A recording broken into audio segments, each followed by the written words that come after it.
Hi, how are you, Hi. Adrienne King? Great. How are you? I'm doing well. Oh my How God. was your Sunday? It's beautiful now that I'm seeing your face. Look at you. Hi. Thank you. I see you're all decorative for Halloween. Unfortunately, it's November I 1st. thought this would be, I thought I'd share it with you, even though it's a day late, huh? We Yeah. can extend the season just a bit. So what I did you keep it do up for until Halloween? not much. Yeah. This is the first Halloween I can say not much. Normally I'm playing and having a good time but this time it was all very quiet. I live in the boonies here in Southern Oregon, and Yeah. if trick-or-treaters find their way to my front door, they're gonna get a big scare. You know what I'm saying? A big Yeah. scare. But when I lived in New York and LA, I used to dress up like a witch and answer the door and have a lot of fun with the kids. Yeah. Usually, What did you which do? well for Halloween, usually Yeah. if I ever get any trick or treaters, I'll hand out candy. I love to watch horror movies, so usually AMC Fear Fest they show all the horror films. That's Sure. usually how I spend my I think I Halloween. was on one of the, I think I made that cut Yeah, you made it. What was it? Friday, no, Thursday, I think. Yeah, Thursday. They showed all the Thursday. Friday 13th Thursday. Yeah, I know it's always hard to miss me around the holidays. Yeah, And these are my favorite holidays. Halloween is my favorite holiday. same. I, Yeah. I mean, I could be a Scrooge sometimes. I know the day after Halloween's when everything starts going with Christmas and they keep pumping up Christmas in the commercials. But I love Can't take Halloween. it. Me Yeah, too. I think Halloween should be all the way through New Year's. yeah, I think so. 365 Yeah, days. absolutely. Absolutely. Well, most of my fans believe the same thing. So we just do what we need to do. Yeah, and I think everyone they call it a mind frame for people that love Halloween. It's more of just a mind frame or Yeah. state of mind. It's true. It's true. I think they also said that we're doing much better during this crazy pandemic time Yeah, because we've like surrounded ourselves with the possibilities of all these tragedies way ahead of most people. yeah. I think that It's affected kind of trick or like treating too. we're waiting for we're waiting for the zombies to come out of the walls any day, right? Yeah, it could be any day. It may Any be after day, the any day. election this Tuesday. No kidding. No kidding. That's what I was talking about. That's where I was coming from. Yeah, The Walking Dead is coming. Oh man. Oh my God. Anyway, so what's happening back in my old stomping grounds? I'm born and bred New Yorker, Yeah, Oyster Bay, right? Oyster Bay, but I was born in Brooklyn, Yeah, spent the first couple of years in Sunnyside, then Limbrook, then Oyster Bay, and then back on 27th Street across the street from FIT. Went to FIT for a couple of, well, I graduated FIT, but I actually lived at the dorm the first year or so. And then I did what everybody does in New York, boom, ba-doom, ba-doom, ba-doom, yeah. wherever you can find a place. What do you miss about New York? Well, I have to tell you, the last time I was there, I felt like a tourist in my own city. So that kind of blew my mind, Yeah, and New York kind of was very different from what I remember when I was pounding pavements there. But I miss the theater so desperately that I would get back at least twice a year to get my Broadway fix, my theater fix, my off Broadway. So having been an actress, growing up on this, and hoofing it all over the city, it's like I knew it like the back of my hand. I knew New York City streets. Now it's like, oh my God, I just almost got run over by a bicycle. It's like it's like being in Amsterdam. yeah, Um, I miss the people. The people are great. I love New yeah, Yorkers. I'm born and bred. It's in my soul. No matter where I live, no matter where I go, I'm a New Yorker. You yeah. know. And So give me you, a glass of wine, and I start speaking like a New Yorker. One glass of wine, and all my New York comes back. yeah, Crystal Lake wines. Yeah, that was the gift. That came out of nowhere. That was pretty amazing. When I moved to Oregon 16 years ago, we moved into wine country. And here, I'll show you a little. You want to see a little bit of my backyard? Yeah, that's fine. Let's see. I don't know if you can. Can you see that? Yeah, we could see that. Yeah. Wow. I mean, it's it's so beautiful here, and there's no cells. I mean, there's a price you pay for paradise. There's no cells. It takes you forever to fly here when I was flying, because uh, it's just one of those things that when you find it, you don't want to leave it. And so we retired here from LA. We literally tripped over this area, and we didn't know. My husband, which you'll enjoy this little tidbit, was George Romero's distributor. He just walked outside and Oh, wow. just got him. And so, hi, honey, come say hello. This is Richard Hassanen. Hello, Hi, nice to how are meet you you. today? Welcome to the show. Adrienne was just Thank telling you. me that you work with George Romero.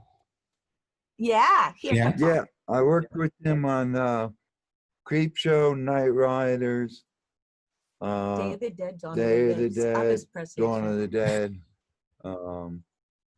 And you got Creepshow, the script from Stephen King for that. Yeah, he wrote the script. Wow. Anyway, nice to meet you. Yeah, nice to meet you. Two for the price of one here.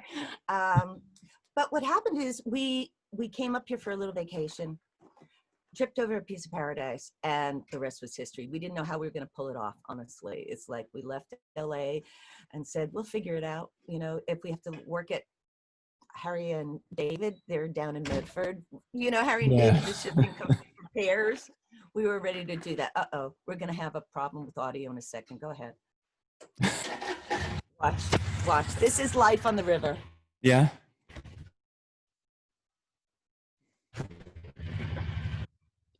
You never Um, know what you're going to get on your podcast, do you? yeah, you So we got never know. But yeah. So we moved up here, and the best winery down the road were horror fans. Go figure. I mean, and they said to me, we joined their wine club. It took them a couple of years before they divulged they were huge Friday the 13th fans. And they invited me into their family. And I said, okay, I don't know what that means, but how could it be bad, right? Yeah. And I ran a tasting room there for a year. And during that year, I came up with the idea of Crystal Lake Wines with my own artwork for the labels. Mm-hmm. And that was a decade, over 10.5 years ago. And it's just taken off strictly by word of mouth because it's a family-owned winery and no budget for over marketing or anything like that. So it's strictly word of mouth, and it's fabulous wine with my artwork, and I sign the bottles, and it's just been a cool thing. But saying that, now I'm so silly because it's on pandemic pause. I put it there. I put it on pandemic pause until next spring because I'm taking this downtime that everybody has right now, and I'm focusing on my art. I'm really trying. I started my own website, my own brand new website with my hands, my brain. There's no, it's a platform that you don't need code, so I could slowly figure this out. It's definitely a learning curve, but if taking this pandemic time to focus on my own art and what I want to do with what's left of my time on this planet. And that is just to take the good energy of the people that I've met through Friday the 13th over the past 16 years, because before that, without social media, I didn't even know there was a fan base, if you can believe it. Yeah. And it's all about us as a community, as a horror community. Mm-hmm. I think horror fans are the best fans in the world. They don't judge, They, even though I've got fans on both sides of the political situation right now, which is, as you know, so intense, we don't fight on our sites. We just respect each other, and it's just a microcosm of what I think is good in the world, of the people that I know, and I want to make this website for them. And so I've been doing these blogs about Betsy Palmer, who played Mrs. Voorhees, and our relationship and what life was back in 1980, and also my artwork that's on the labels of the Crystal Lake wines is there for viewing. And what I'm hoping to do with my website originally what I was hoping to do, except that I put on some original scripts, and so my website's gone a little crazy for me. What I want to do is really focus on my original art, that now being here on my property and not traveling so much and filming so much, I can just really give it the time it's always deserved, and it's always been on a back burner. Yeah. So, you know, sometimes your passions, for some reasons, don't get the energy that they deserve. For one reason or another, something else is always more important. And so I've actually taken this time to take that back from me, you know. And that's important. I think so. I think Yeah. so. What other passions do you have besides what you're doing? My main passion is radio, but I have to admit, I had James Jude Courtney on my show the other day, who played Michael Myers in the 2018 Halloween as well as the upcoming ones. And he asked me the same question. When I was younger, I was always into horror movies, and I want to create horror movies when I was younger, but I got into music and sports and broadcasting and radio, and that's what I'm doing right now. But next semester, for my last semester at St. John's, I'm going to be taking cinematography classes, television production classes. So it may be turning out to be that I may be getting into film. I really don't know where this journey is going to take me. Well, it's wonderful that you're open, because that's the thing I encourage people, that young people like yourselves that are creative and think they know where they want to go. Sometimes life takes you on a left or right turn, and you shouldn't be closed off to that. Yeah. You know, if it's, I always say I didn't end up doing what I'm doing through the front door. It's always been a side window or the back door, you know. It's not exactly what I had initially thought was going to be where I was going to end up. I mean, you're going to get a kick out of this. When I was at FIT, I had a boyfriend down at Georgetown University, and I would sneak away for the weekends. You know, Penn Station's right there. And I'd sneak down and I'd go see Yes and Jethro Tull at Georgetown University, and the bands, all the bands from, say, the Almost Famous soundtrack, right? Yeah. And I would get my boyfriend and his friends and myself tickets by putting on a press pass. No kidding, a press pass. And I'd go backstage and I'd interview them. I said, as an actress, I can do that. And so I would play a journalist. And literally, guess what?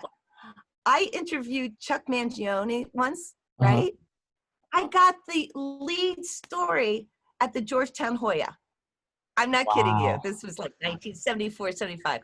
So it's, you know, and I thought, well, maybe this is where I'll go in, you know. It's like you just never know, but you've got to, whatever door opens, you kind of have to be open to go through it, and not be afraid, or not be so set in your mind that this is the only thing I feel like doing.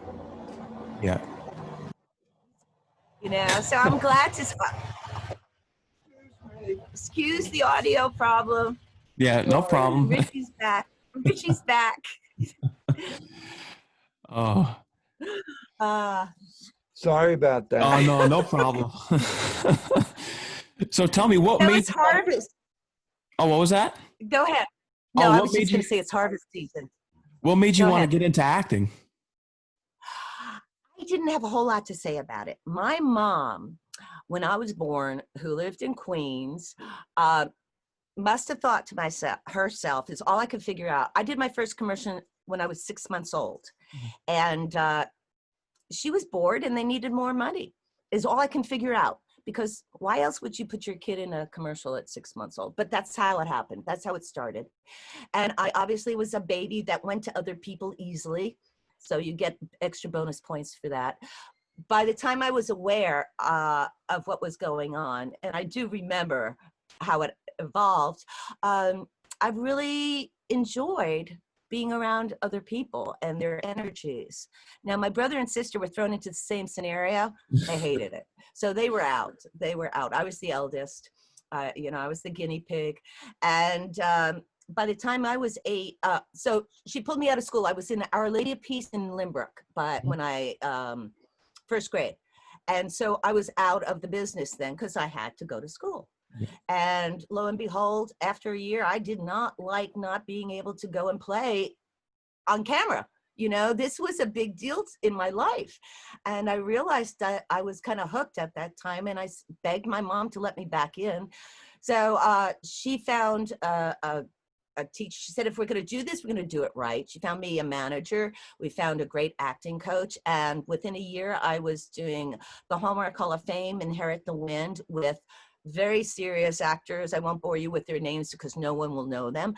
But back in the day, they were huge, Yeah. and I was hooked. I knew that I wanted to be an actress. I just knew I wanted to be around this group of incredible, talented people that could create another world that I could escape to.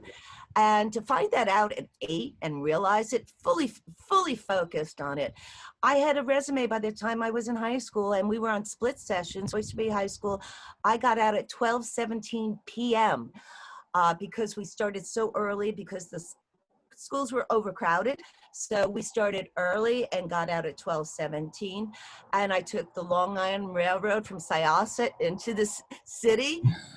9th grade, seriously, 9th grade, it was a different world. And I was going to my auditions, taking my singing lessons, taking my dancing lessons, whatever, going to auditions. If I booked something, I got the day off as long as I could keep my grades up. My principal was cool with that. And that's what happened. And I'd come home with my dad, madman, from advertising. He was definitely Madison Avenue man, Mad Ave. And we'd take the Long Island Railroad home together. It was very trippy. And I went to FIT. So I never stopped working since I was 6 months old, if that's crazy, right? That is crazy. That really is. Did you set out to be in the horror genre? No. Actors set out to work. You know what I mean? Yeah. It's like commercials are your first step, radio commercials. Then you evolve to the second step. So I did voiceovers my whole life. I did radio my whole life. Mel Blanc. As a kid, I did all sorts of voiceovers with Mel Blanc. I mean, imagine that. CBS radio theater I was doing as a teenager. It's just something that I was passionate about. And so it never felt like work to me. But I think if I hadn't been put into the business, I honestly think I probably would have been a fine artist. That was my major at FIT. I was accepted as a fine artist. Mm-hmm. So, yeah. Now that your passion is painting, because I want to get into the paintings in the movies in Friday the 13th. Were those your own paintings? No, I found out, and it's very typical. Art directors like to have their own art in movies. Makes sense. Yeah. I mean, if I was an art director, I'd do the same thing. So it was, her name was Valerie, and she was her style was similar. We had similar styles, but I did sit up in the lifeguard, on the seat, the big tall seat. What do they call those? The lifeguard, whatever. Yeah. And I was sketching while Kevin Bacon and Harry Crosby were doing push-ups on the beach. I had a few days where life was good before the murders were happening, and I could sketch. It was a pretty time in New York. Yeah. New Jersey.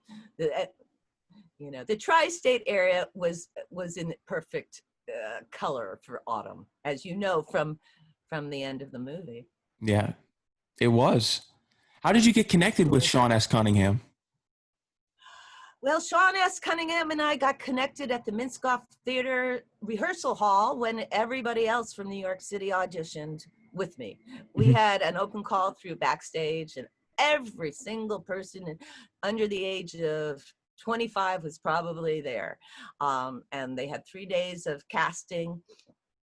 And there were like hundreds of people each day. I think I was number 313. And then I got a call back, and then I got a call back, and then I got a call back to read with the boys. Because we did, you know, it was a whole process. The summer of 1979, long before you were born. Yeah. And then I got a screen test at the end of August, and with 5 other women. And it was intense. It was an intense callback, very physical, you know. And they still hadn't been able to find someone to play Mrs. Voorhees. They had to get their Alice first, because they needed to see who Alice was before they could find a Mrs. Voorhees. Or if they found a Mrs. Voorhees first, then they would have worried about Alice, because they had to be similar in size, you know, for it to work on screen.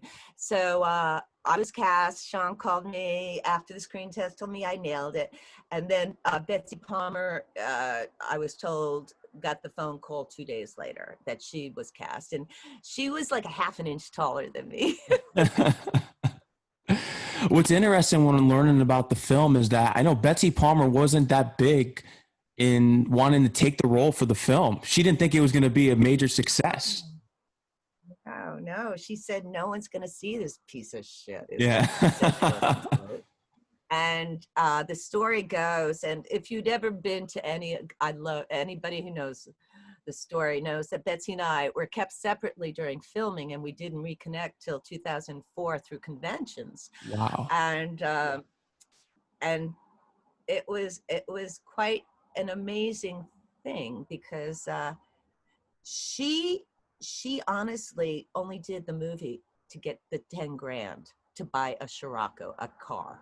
Her car had died on the Connecticut Turnpike, and she said to her agent, I need 10 grand. What do you got for me? And he said, well, I got this horror movie. And she read it. She goes, and she told Victor Miller, the writer, this at a panel in Kentucky when I was in Lexington once when I was there. She goes, I never thought anybody was ever going to see this. She really said that. And so she did the movie, but she put it's not like she held back. She did this like it in her mind. When whatever she did 110%, you know. And so that's why I'm convinced to this day, without Betsy, this movie never would have gotten. Well, it was a perfect storm. It was Betsy, it was the music, it was Harry Manfredini, it was Tom Savini, the special effects.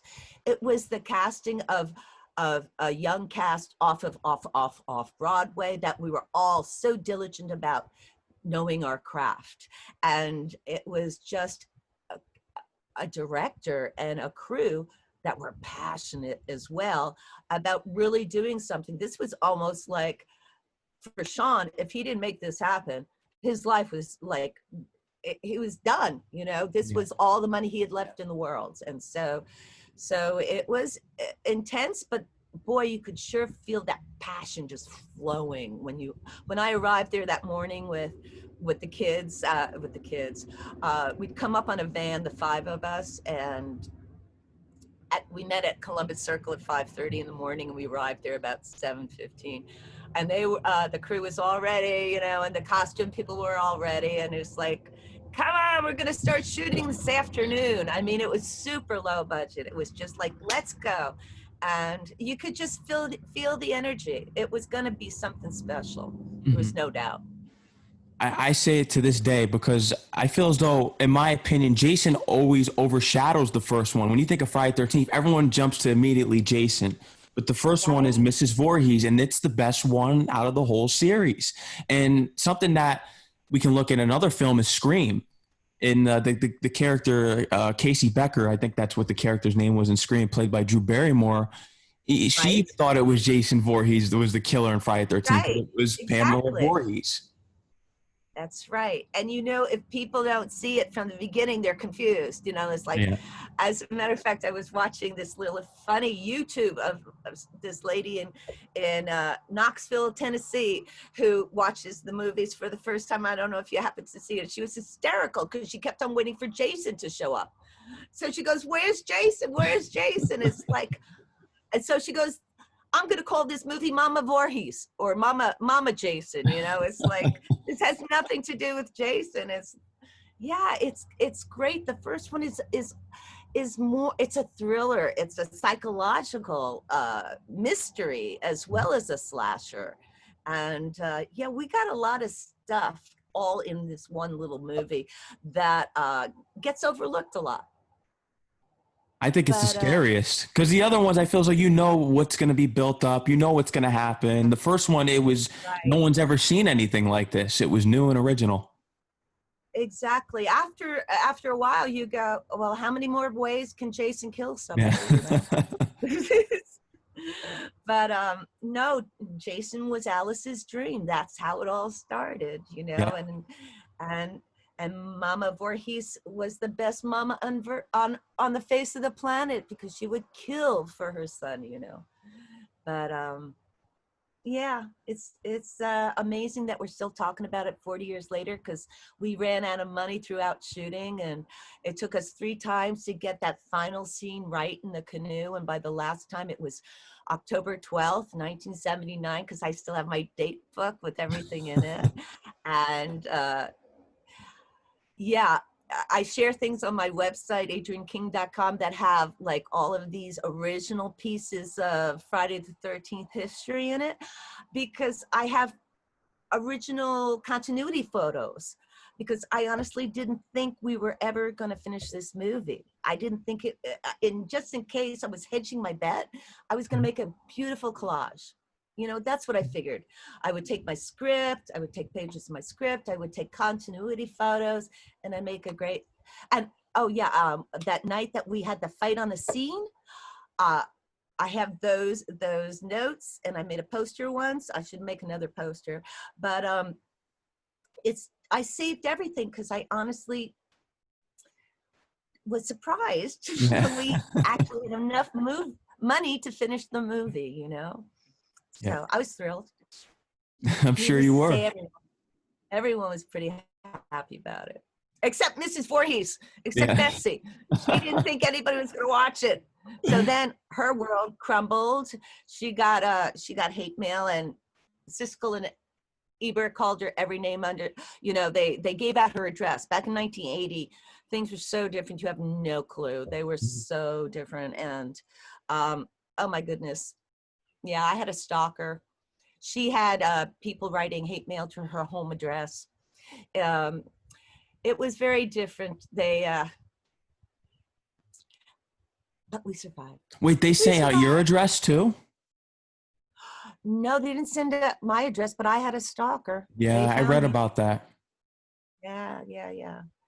Life was very different back then. You know, there were no stalking laws. So when I reported it, it was like, well, when somebody physically assaults you, you let us know, and then we'll get on it. And it's like, that's ridiculous. That's ridiculous. No, but that's true. That's the way it was back then. Before 1986, and I had 2 other friends also who had stalkers, and one of them, Teresa Saldana, she actually was attacked physically and hurt, and it wasn't until Rebecca Schaefer in 1986, her stalker actually killed her. She was on My Sister Sam on television, and that's when the laws finally changed, because it wasn't safe. You know, I was told by the cops that, well, what do you expect? You do a movie like this, you bring it on yourself, you know? And then poor Betsy Palmer, you know, she had done such great, according to the experts, Siskel and Ebert, according to the reviewers, she'd done such incredible films that this one was so inferior, and it was horror, which back then was a step up from porn. You have to understand, that's the way these people actually thought. Whereas when I was that age, when I was doing it, I mean, I loved horror films from the 60s. I thought they were fun, but things changed, you know, and yeah, things were taken a lot differently back then. Yeah, people are wacky. People are wacky. Yes, they are. People are wacky. But the good news is we got the laws now. where 40 years later, whatever I went through was for a good reason, because I am here to let my people and anybody who needs any kind of assistance in knowing that there's a better day tomorrow. I'm here to say I am the ultimate survivor, because it was a tough time, and I survived it, and I went through hell and back. And I know a lot of people are going through that right now. You know, I Yeah. know a lot of people are going through hell, and it's not easy. And I'm the first one to say my life right now, it took me a long time and a lot of therapy to get here, but I'm happier than I've ever been. And so I tell your audience, if anyone's listening that's holding on by a thread, I've been there. I've been there when those dark nights look really sometimes too dark. Um, just say a good prayer, and that the light will be there tomorrow for you, and just take it one day at a time. And I am always open to anyone who needs me through social media. I try to be there. You know, it's hard for me to cover everyone, but I have definitely, I've been there, and I want people to know it can get better, and it will get better. It will.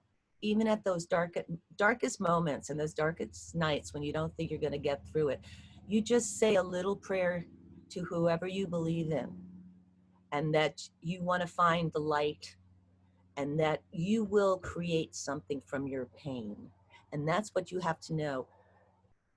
Incredible things come from pain, and everyone has a gift to give, and you have to give it to yourself first. Mhm. We appreciate you telling your story on here and offering that advice to the audience. Would you ever consider writing a book about how people can get over it? You know, I've tried to write a book. It's so hard for me because some of the stuff I've really buried. I think that's for the And I best. have to, yeah, I firmly believe there's no reason for me to go through that pain again if I have conquered it. And I thought at one point I had conquered it. Um, and it wasn't until I re-engaged with my fans in 2004 at a convention. I'm trying to think of, it was in New Jersey, Newark, I think Newark, right outside of Newark Airport. It was a big chiller convention. And it was my first one. I didn't even have an 8x10 to my name. And Betsy Palmer was there, and Amy Steele from Part 2 was there as well. And it was during the Q&A, it was the first time I'd ever been on stage with my fans.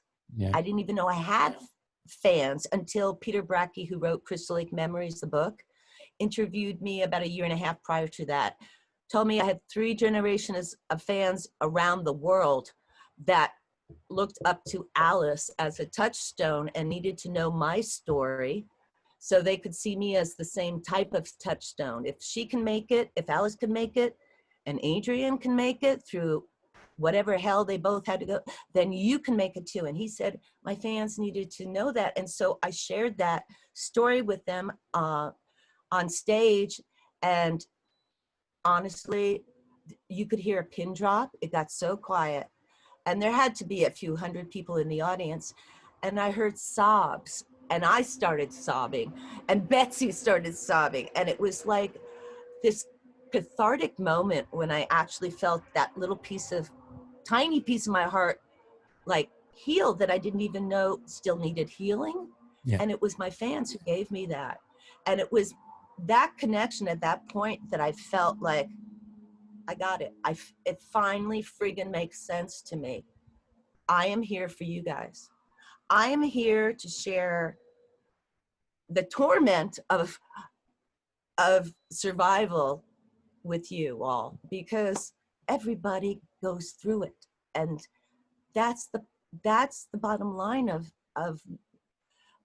life, I think, is that we all find our power within us, that light within us, to survive, because we all go through hell.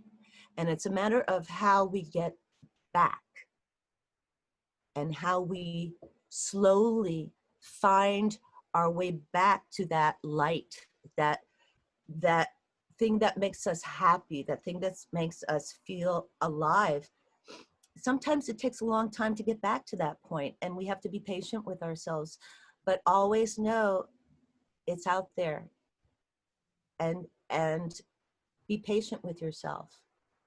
Be patient. Don't be critical, because Lord knows I'm the worst. I'm so self-critical, but you can do it. You can do it, and just know there are people out there to help you. And if you don't have someone out there to help you, you find me. I'll help you. Yeah.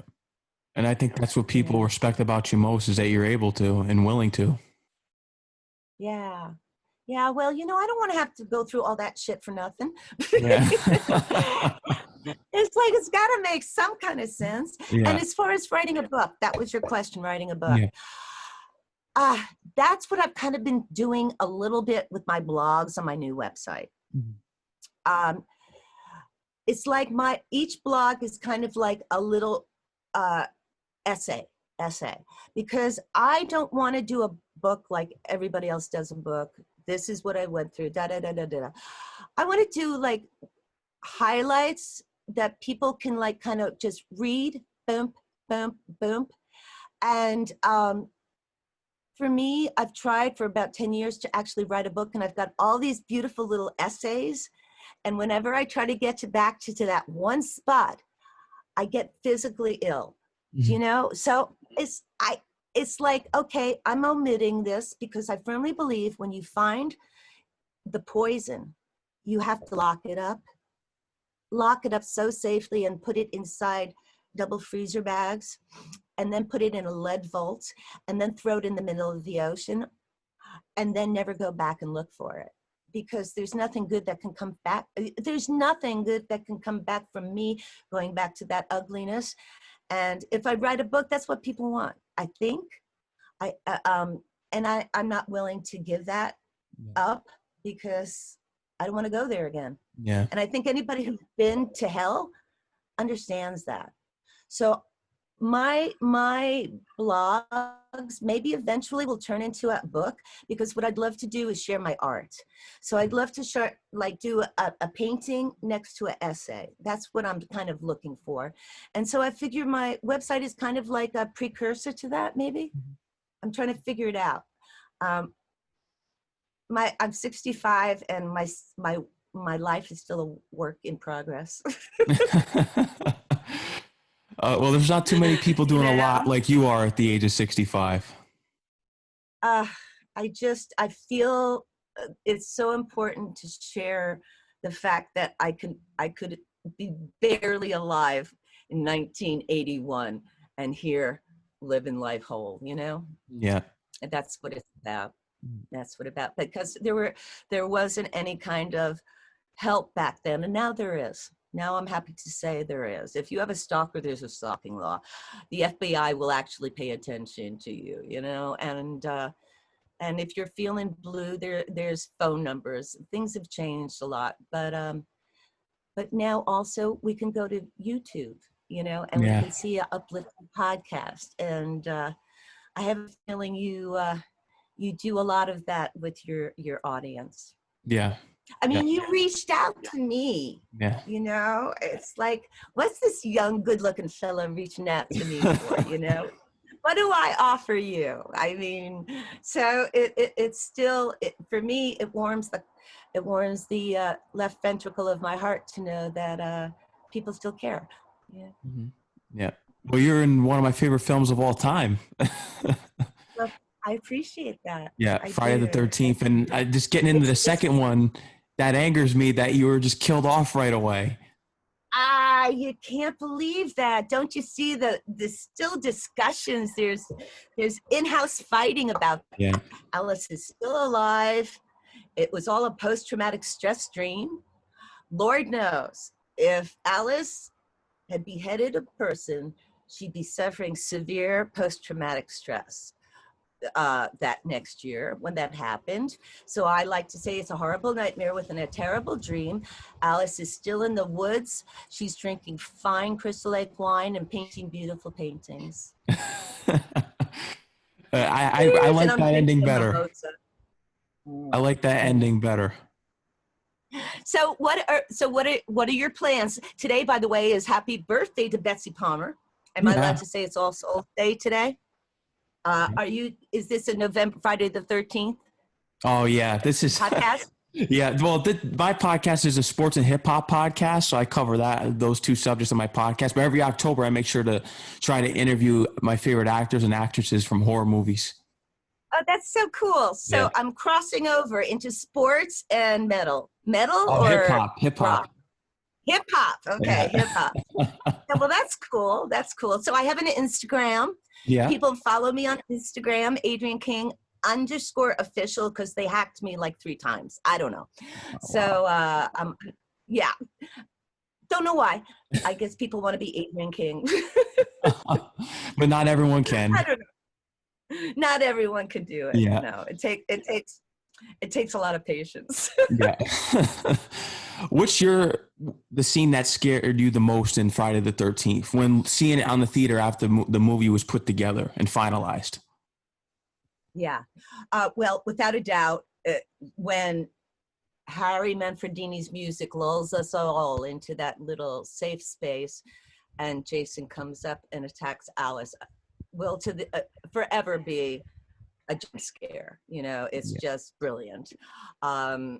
Now, I didn't see him coming up, so that it didn't scare me. It's like that was all, I'm looking at the camera. I know he's going to come up. Okay. First time in the water, we only have one change of clothing. Uh-oh, we're going to miss the dawn light. This is the 3rd time. So this is it. Talk about stress levels, right?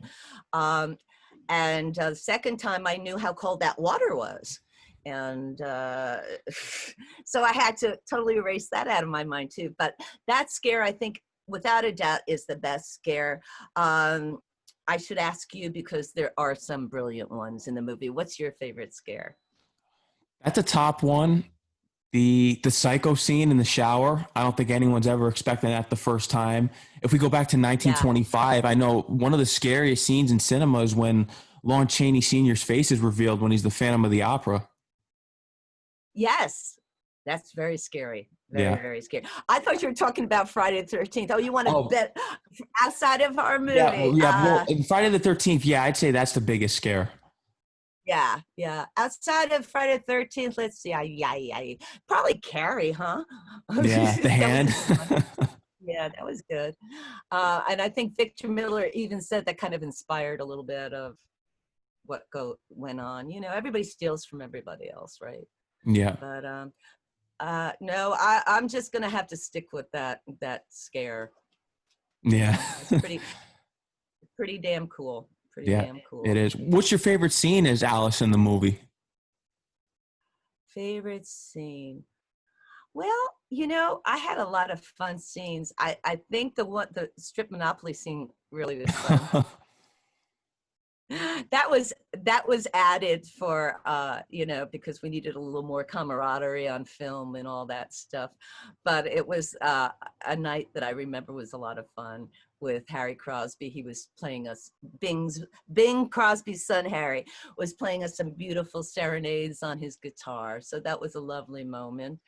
But one of the funniest ones was before the snake was killed in poor little snake. That scene was total improv. I mean, it was structured as a scene, but most of it was improv. So once we had kind of set it up, it just went crazy. It was hysterical. Everybody, we all loved. The great part about it is that we were all young New York actors who were really having a great time. So it's not like there was a lot of acting involved. We were just being goofy kids, Yeah. I think what's so scary about Friday the 13th is when you realize that Bill is dead and you're all alone. Oh yeah. Making the coffee ADD style. Yeah. That drives people crazy. I was diagnosed with ADD in the late 90s, but obviously in 1979 filming, I had it too. I didn't quite get that top right on, and it drives people crazy to this day. But it was just about the timing and the lighting on that scene, I think too. Sean had a great feel for that going on. He really did. He knew how to bring the tension, and that lighting has been stolen afterwards. You know, you barely see some of the scenes. You're looking so hard. Yeah. It's pretty. And yeah, it was. There were a lot. You know, everything on part one was fabulous. Everything on part two, not so much, but everything on part one was great. Filming with Betsy was amazing. She just brought my game way up, and it was an awesome experience. And the fact that we're still talking about it 41 years later just blows my mind. Seriously, especially since Betsy was sure no one was ever going to see this movie. What did you love most about Betsy working with her? She scared the living bejesus out of me. I love that. I mean, I love that she treated this as if it was doing a film with Henry Fonda or James Dean. It didn't matter to her that it was 10 grand to buy a new car. She was going to give it everything she had. And she also told me as a co-actor that she wasn't going to hold back even during rehearsal. She warned me. And so, like I said, what I give her is the fact that she, as a young actress, she was the ultimate gift to me, because she would, I mean, acting is reacting. And she, once you plug into your scene partner, I had goosebumps all over my body. The woman freaked me out. She scared me. To this day, when I see that scene where she rolls her eyes back and she starts talking, I will, Jason, I will. Oh my God. It's just, it gives me goosebumps to this day when I see that scene.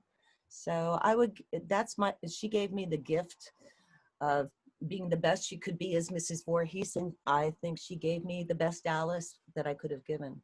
Mm-hmm. I think so. What makes Sean S Cunningham one of the greatest horror movie directors of all time, especially with this in particular film, Friday the 13th, which is a classic?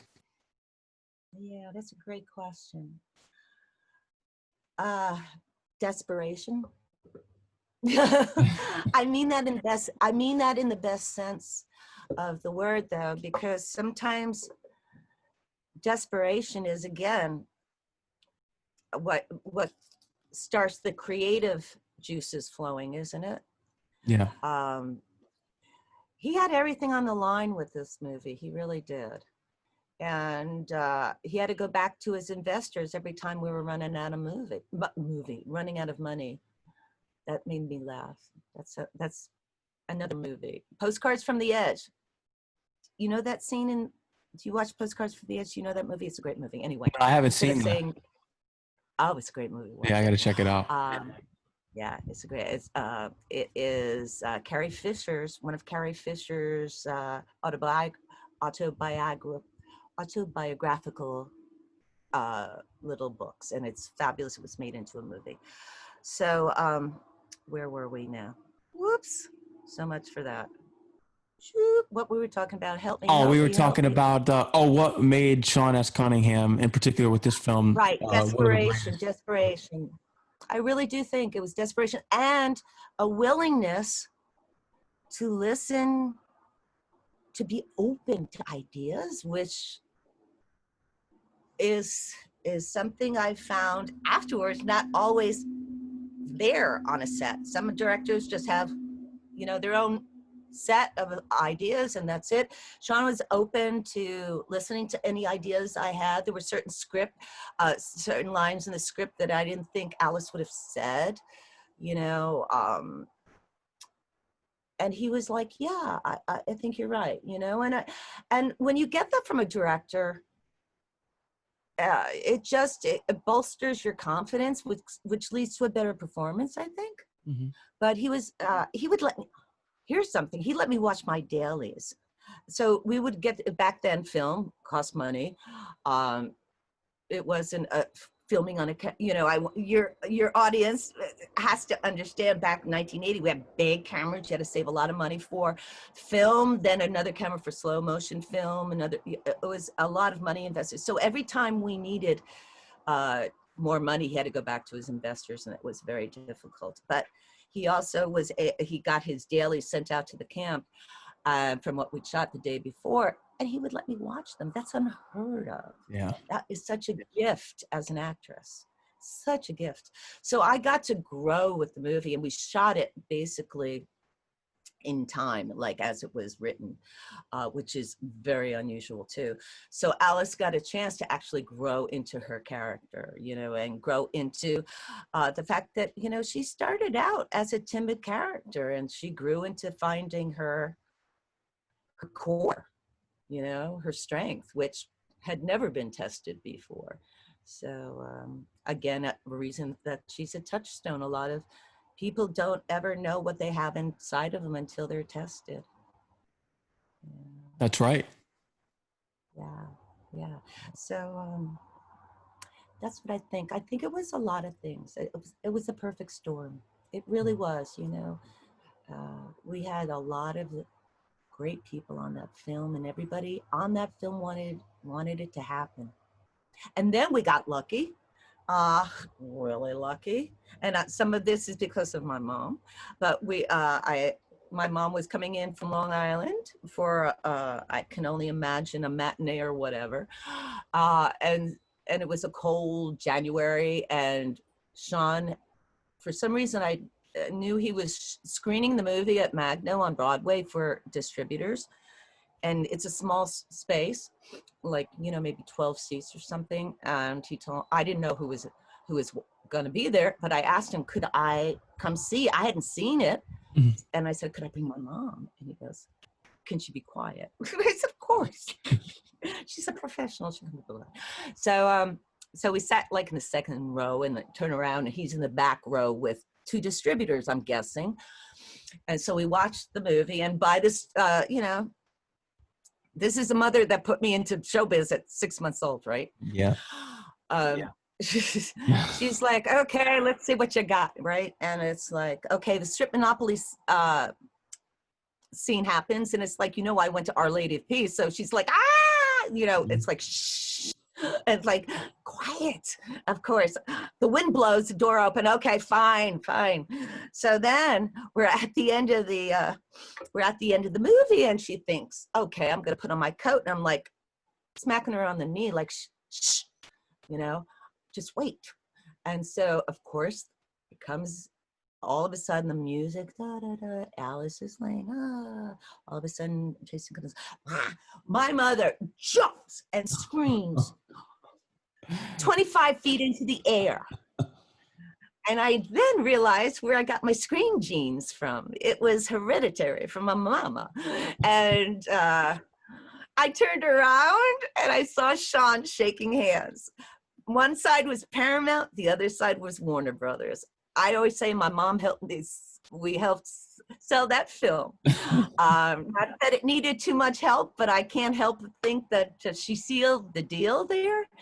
And they both wanted it, so they negotiated rights, and Paramount got all of North America, and Warner Brothers got the rest of the world.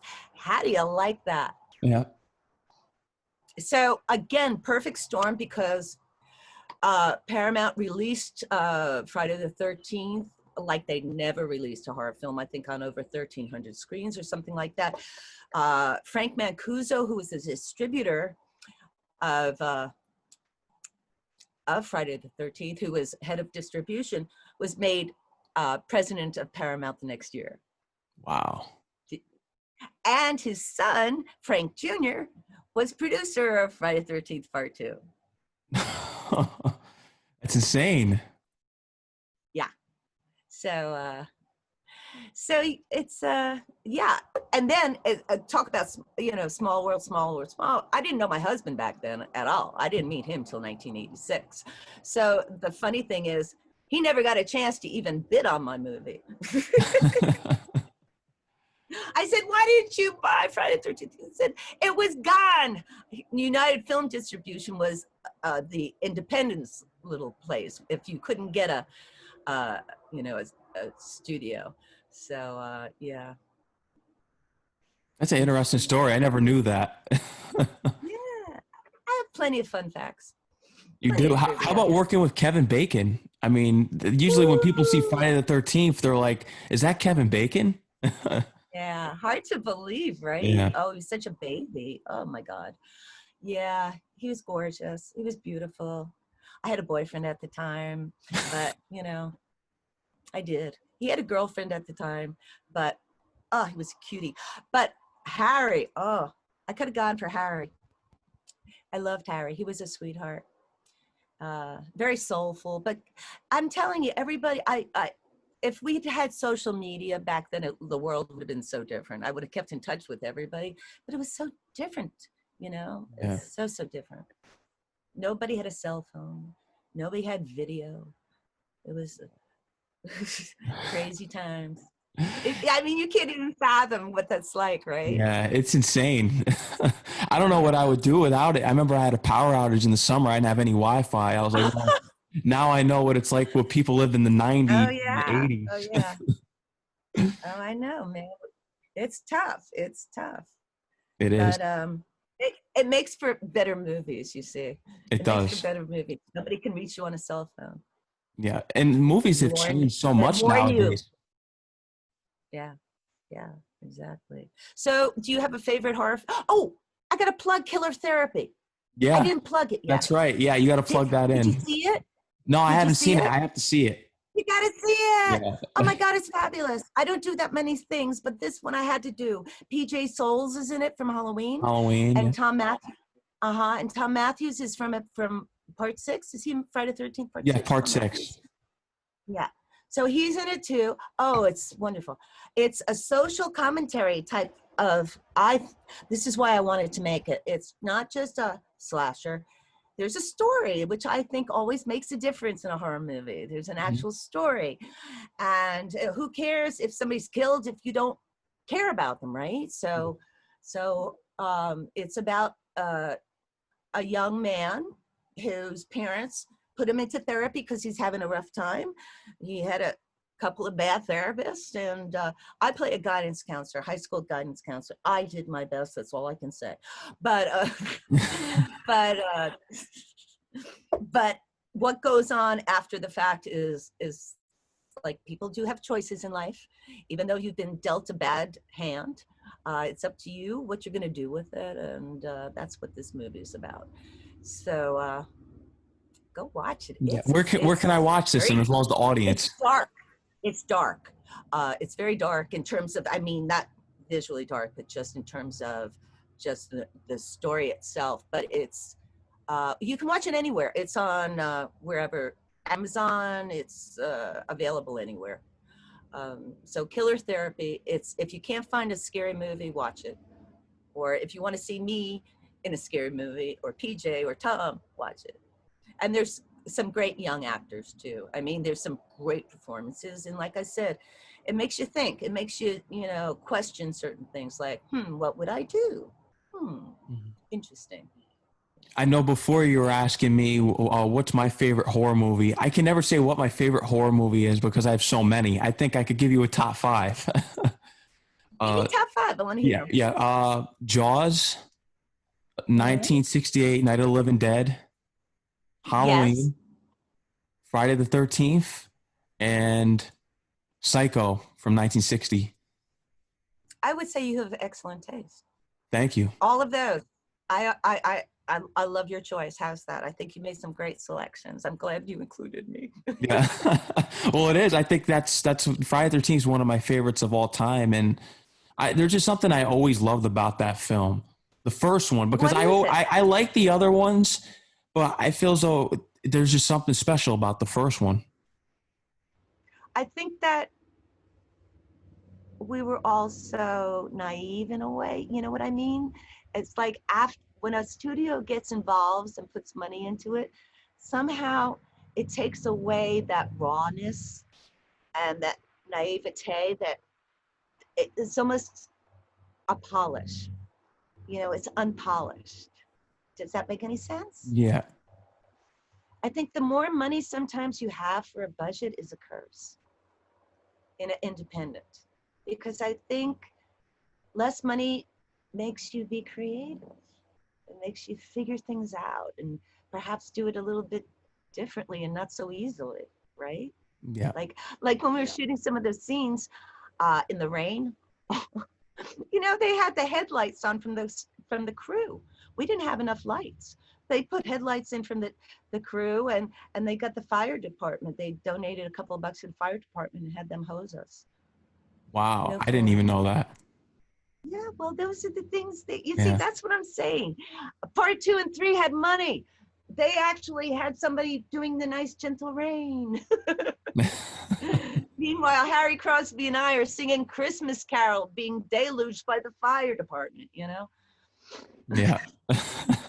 And going back to your point on the less of a budget for a movie, I think that's why I'm not a huge fan of the horror movies that come out nowadays, because it's just not the same. Like, you don't have the feeling anymore. And I know people don't like CGI, neither do I. I like the real effects.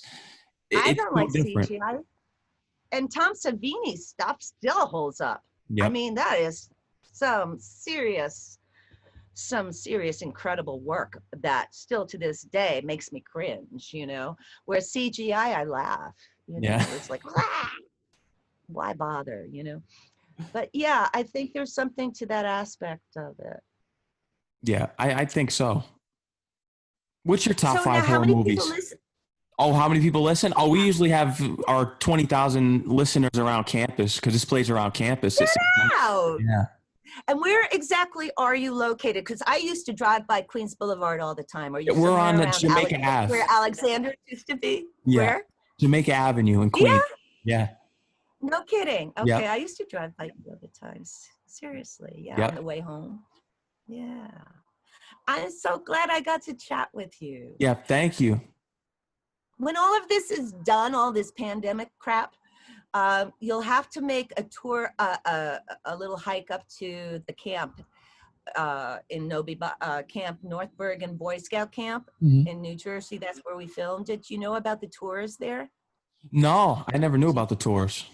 Really? No. Oh my God. Okay, so where we shot was a real Boy Scout camp. It was called Camp Nobi Bosco, and it still is.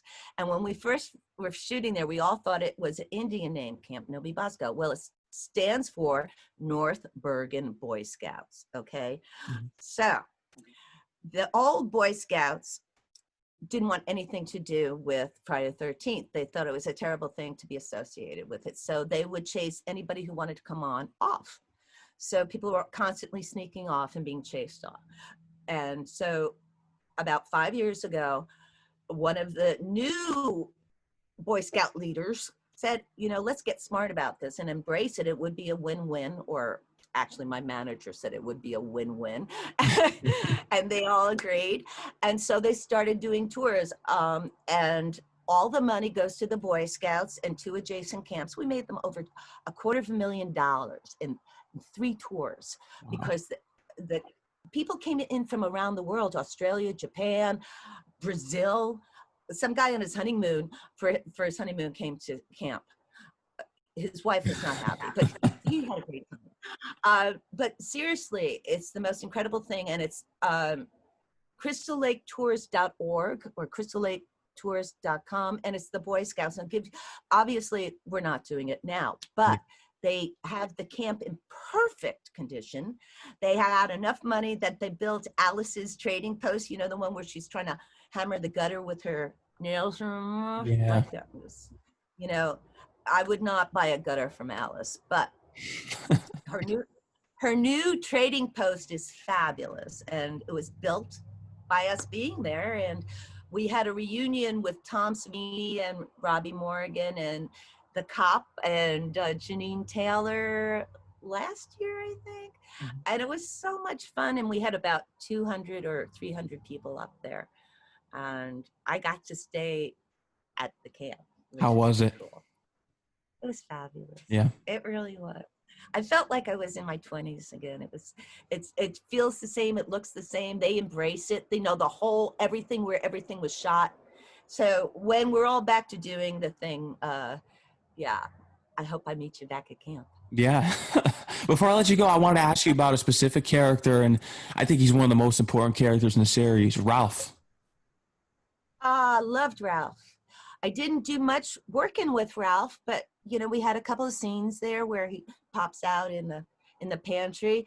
Just an incredible character actor. And Walt Gorney, that's his name, Walt Gorney. Yeah. Can't say much more than that because I didn't work with him afterwards, but he sure was great. He was a great character actor, and a lot of people think that he would have been like in a prequel. It would have been great if he was like Jason's father or something like that, you know. But yeah, he was a great. We had a terrific cast. There's no doubt about it. Everybody in it was just memorable. Mm-hmm. I hope they make a reboot or a direct one from part 2 or something in which you can be in it. Because I've heard you in interviews say that you would definitely be in another Friday the 13th. Oh yeah, Alice has a lot more to do. Yeah. You know. But in the meantime and in between time, she's just spreading the word of hang in there, be a survivor. You know, we can get through this together, and hopefully I'll see you back at camp soon. Yep. Yeah. And in the meantime, get on my Instagram because I want to stay in touch with you. Yeah, I'm going to get in touch with you on Instagram, and we'll keep in touch. And hopefully, when everything with COVID-19 goes away, I'll have to do that. That. Excellent. How are the Knicks doing? Oh well, I think they're going to be looking for the #1 pick again next year. Yeah. They're going to be doing terrible. Yeah, well, they'll survive, right? Yeah, I think they will, but they're never making the playoffs probably for another 10 years. Bummer. All right. Well, we'll keep rooting for them anyway, huh? Yeah. Yep. Is there anything else you'd love to let the audience know today, or? Well, let me think. I would just like them to know that if you're having a rough day, just remember that if Alice can make it and I can make it, I really believe you can make it too. And I'm here to tell you I do care about you because everybody needs someone in their corner. And I'm the person that hopefully can get you past that tough spot because I've been there and I know how hard it is sometimes. And I'm just here to show you you can be happy eventually. Don't expect it tomorrow, but hang in there because life has so much to offer you. And there's so much out there. And if we can all get past this insanity of pandemic and get to the next place where we're all moving forward. I mean, right now, we don't see the end of the tunnel. We don't see that light at the end of the tunnel, and that's killer. But hopefully soon we'll be able to see that light, and then we focus on that light. Focus on that light, and it'll get bigger and bigger and bigger. And once you get it toward the end of it, it'll be so worthwhile. It'll be so friggin' worthwhile. You'll never imagine what is available to you. Because through pain comes creativity, and you will create something incredible. You may not think it. You may not think it's even possible, but I guarantee you, give yourself enough time. And be open. Have a book around so you can write, or have a pencil around so you can draw. You have to facilitate yourself. Keep the windows open in terms of letting new ideas in. And so, you know, if you're down, visit my web. Maybe I'll have a blog that'll help you out. You know, I'm gonna write something about being out in nature, because I find that really helps when I'm feeling a little blue. Even if it's a 15-minute walk, just take a walk, breathe in some air. It helps. Yeah. You know? Right, Adrienne King, I want to thank you for coming on my show. I thank you. It was truly a joy. And we'll stay in touch, okay? Yes, we'll stay in touch. Thank you. I want you to enjoy the rest of your day and stay safe. And I will. And amidst the happy whole... Friday the 13th. Yes, we're actually having Friday a Friday the 13th this month. Yep. Yeah. Yep. All right. Enjoy it. Yep. You too. Thank you and stay safe. You too. Yep. Bye-bye. See you back at camp. Yep.